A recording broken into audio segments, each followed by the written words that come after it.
ได้ไปหาเพราะว่ายากงานที่ทำบ่ได้ใจดำยังคิดนำตัวน้องคือเก่าบ่ได้เปลี่ยนไปหัวใจอ้ายยังห่วงเจ้าบ่ได้ปล่อยให้เงาเสาร์อาทิตย์ติดงานโอทีได้แต่โทรหาน้องคงจะไม่ว่ากัน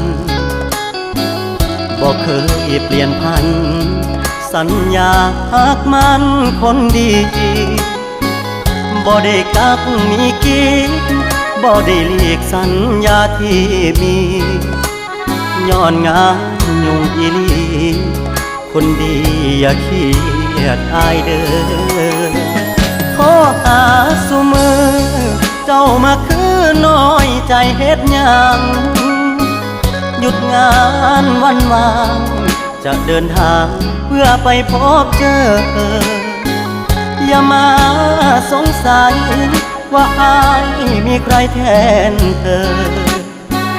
หักมันเสมอบอกเคยเพลอสิคิดนอกใจงานยากอีหลี